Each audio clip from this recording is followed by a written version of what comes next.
मैंने शपथ खाई है और ठान लिया है कि तेरे धर्म में नियमों के अनुसार चलूंगा। मैंने तेरे वचन को अपने हृदय में रख छोड़ा है कि तेरे विरुद्ध पाप न करूं। जवान अपनी चाल को किस उपाय से शुद्ध रखे, तेरे वचन के अनुसार सावधान रहने से। जवानी की अभिलाषाओं से भाग और जो शुद्ध मन से प्रभु का नाम लेते हैं उनके साथ धार्मिकता, विश्वास, प्रेम और मेल मिलाप का पीछा कर। हे जवान, अपनी जवानी में आनंद कर, अपनी जवानी के दिनों में मगन रह, मनमानी कर, अपनी आंखों की दृष्टि के अनुसार चल, परंतु यह जान रख कि इन सब बातों के समय परमेश्वर तेरा न्याय करेगा। तेरी आंखें सामने की ओर लगी रहे और तेरी पलकें आगे की ओर खुली रहे। इस कारण जबकि गवाहों का ऐसा बड़ा बादल हमको घेरे हुए है, तो आओ हर एक रोकने वाली वस्तु और उलझाने वाले पाप को दूर करके वह दौड़ जिसमें हमें दौड़ना है धीरज से दौड़े। अपनी जवानी के दिनों में अपने सृजनहार को स्मरण रख, इससे पहले कि विपत्ति के दिन वे वर्ष आए जिनमें तू कहे कि मेरा मन इनमें नहीं लगता। मैं बुद्धिमानी से खरे मार्ग में चलूंगा, तू मेरे पास कब आएगा? मैं अपने घर में मन की खराई के साथ अपनी चाल चलूंगा। दोष मत लगाओ कि तुम पर भी दोष न लगाया जाए, पर जैसा तुम्हारा बुलाने वाला पवित्र है वैसे तुम भी अपने सारे चाल चलन में पवित्र बनो, क्योंकि परमेश्वर की यह इच्छा है कि तुम पवित्र बनो, अर्थात व्यभिचार से बचे रहो। दाख मधु के पीने वाले में न होना, न मांस के अधिक खाने वालों की संगति करना, क्योंकि पियक्कड़ और पेटी अपना भाग खोते हैं और पीने वाले को चिथड़ पहनने पड़ते हैं। शरीर पर मन लगाना तो मृत्यु है, परंतु आत्मा पर मन लगाना जीवन और शांति है। अपने शरीरों को जीवित, पवित्र और परमेश्वर को भावता हुआ बलिदान करके चढ़ाओ, यही तुम्हारी आत्मिक सेवा है। सबसे अधिक अपने मन की रक्षा कर, क्योंकि जीवन का मूल स्रोत वही है। जो अपने मुंह की चौकसी करता है वह अपने प्राण की रक्षा करता है। और दाखरस से मत वाले न बनो, क्योंकि इससे लुचपन होता है, परंतु पवित्र आत्मा से परिपूर्ण होते जाओ। इसलिए अब जो मसीह यीशु में है उन पर दंड की आज्ञा नहीं। हम जब पाप के लिए मर गए तो फिर आगे के क्यों कर उसमें जीवन बिताएं। जागते रहो और प्रार्थना करते रहो कि तुम परीक्षा में ना पड़ो। और यदि तुम मनुष्यों के अपराध क्षमा ना करोगे तो तुम्हारा पिता भी तुम्हारे अपराध को क्षमा ना करेगा। परमेश्वर की पवित्र आत्मा को शोकित मत करो, जिससे तुम पर छुटकारे के दिन के लिए छाप दी गई है। क्रोध तो करो परंतु पाप मत करो, सूर्यास्त होने तक तुम्हारा क्रोध ना रहे।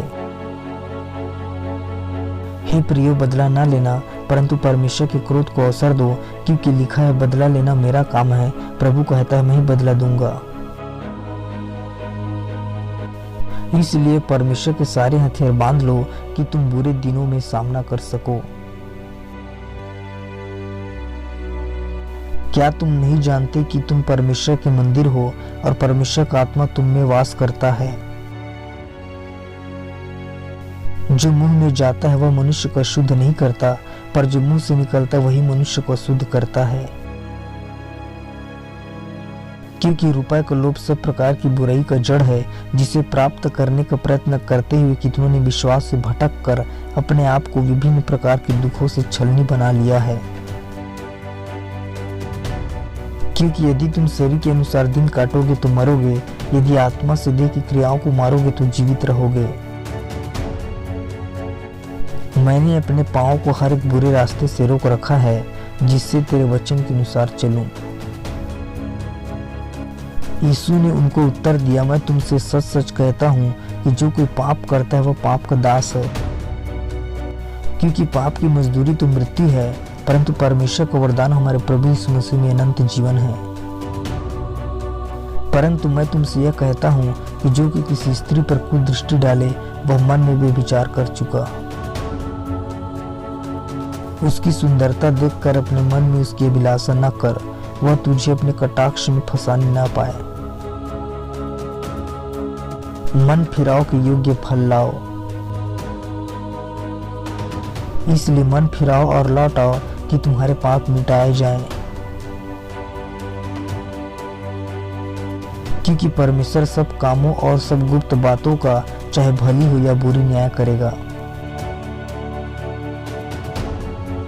मैं मसीह के साथ क्रूस पर चढ़ाया गया हूँ और अब मैं जीवित न रहा पर मसीह मुझ में जीवित है, और मैं शरीर में अब जो जीवित हूँ तो केवल उस विश्वास से जीवित हूँ जो परमेश्वर के पुत्र पर है, जिसने मुझसे प्रेम किया और मेरे लिए अपने आप को दे दिया।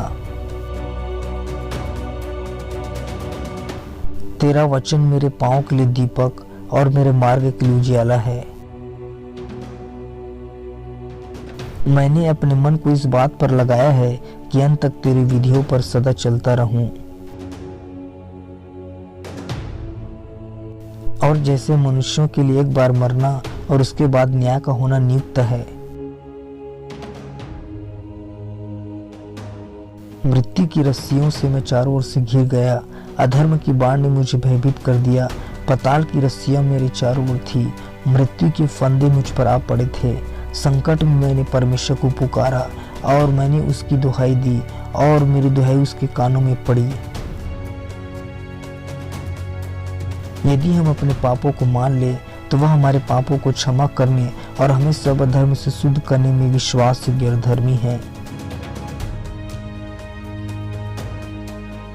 जो अपने अपराध को छिपा रखता है उसका कार्य सफल नहीं होता, परंतु जो उसे मान लेता है छोड़ भी देता है उस पर दया की जाएगी। हे मेरे पुत्र, यदि पापी लोग तुझे फुसलाए तो उनकी बात न मानना,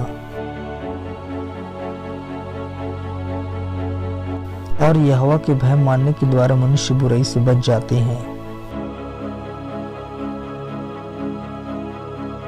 क्या ही धन्य हुआ मनुष्य जो दुष्टों की युक्ति पर नहीं चलता, न पापियों के मार्ग में खड़ा होता है, न ठट्ठा करने वालों की मंडी में बैठता है।